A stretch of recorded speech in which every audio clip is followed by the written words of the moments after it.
Hola chicos, hoy nuestro tema va a ser acerca de la evolución. Recordemos que la evolución no es únicamente la teoría de Darwin de que venimos del mono. Hoy hablaremos de la evolución teniendo en cuenta que la evolución va a ser la forma en que los individuos o las especies pueden cambiar a través del tiempo. Estos cambios pueden ser observados en el fenotipo, siendo pasados de generación en generación. ¿Esto qué quiere decir? Que los cambios que se den en la evolución van a darse inicialmente de forma genética y posteriormente va a ser visualizada en el fenotipo, es decir, en lo que podemos observar, en lo que podemos ver de cada uno de los individuos. Por ejemplo, el tamaño del cuello de las jirafas. Para esto debemos pensar en dos términos, la microevolución y la macroevolución. La microevolución van a ser esos pequeños cambios dentro del genoma, es decir, dentro de la información genética de cada individuo. Estos cambios genéticos pueden darse por mutaciones. Estos cambios genéticos adicionalmente van a suceder en un individuo en específico. Sin embargo, cuando hay muchos cambios en el genoma, esto va a conllevar una macroevolución. Es decir, la macroevolución va a ser la suma de muchos procesos de microevolución. Por ejemplo, el hecho de que tú hoy tengas el cabello de cierta forma, las manos de cierta forma, una estatura en específica, eso se ha dado por procesos de macroevolución. Pero si nos ponemos a mirar específicamente qué sucedió, podemos pensar en los cambios de microevolución. La mayoría de veces vamos a tener como resultado de los procesos de evolución la adaptación. La adaptación va a ser una innovación dentro de una especie. Esto permite que el fitness mejore.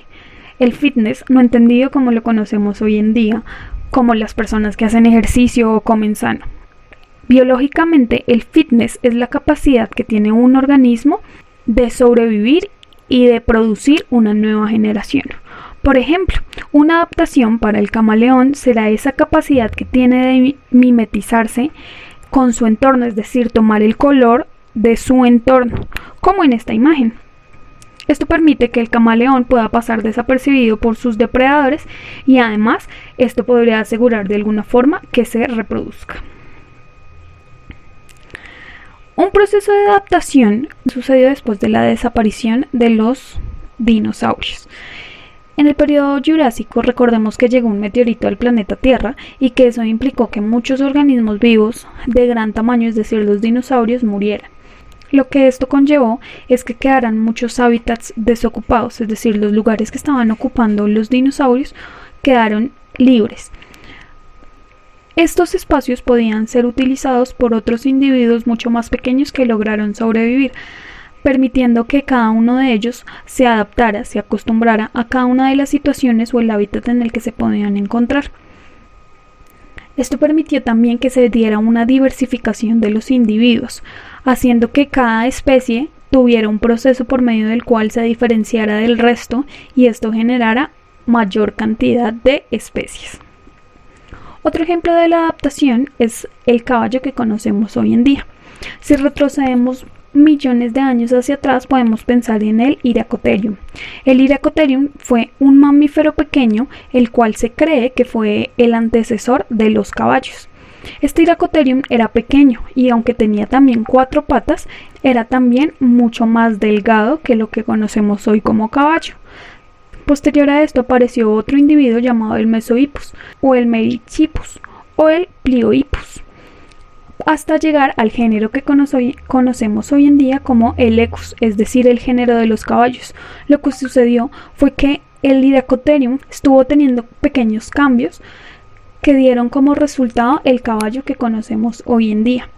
Sin embargo, aunque no conocemos exactamente cuál fue todo el proceso por el que pasó el caballo para ser el caballo que conocemos hoy en día, podemos asegurar que tuvo un proceso de adaptación, un proceso de acoplarse al ambiente y a las necesidades que tenía en su entorno.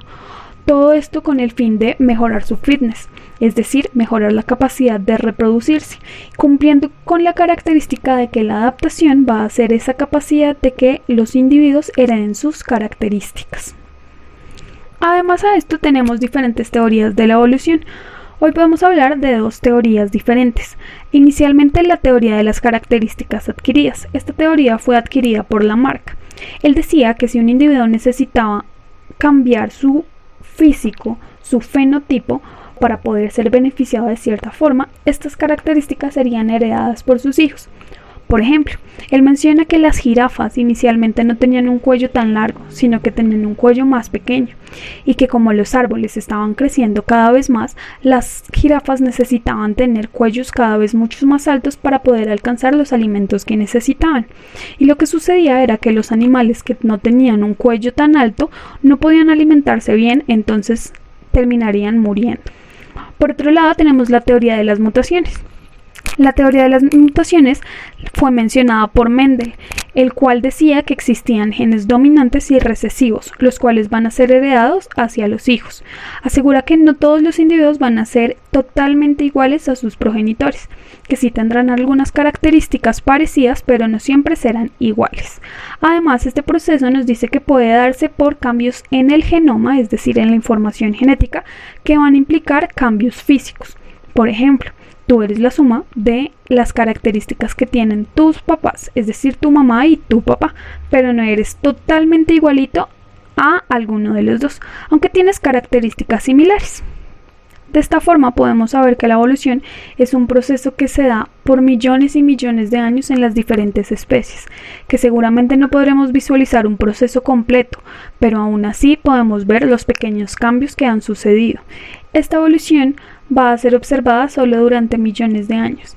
Es por eso que debemos ser muy cuidadosos y muy observadores cuando hablamos de la evolución.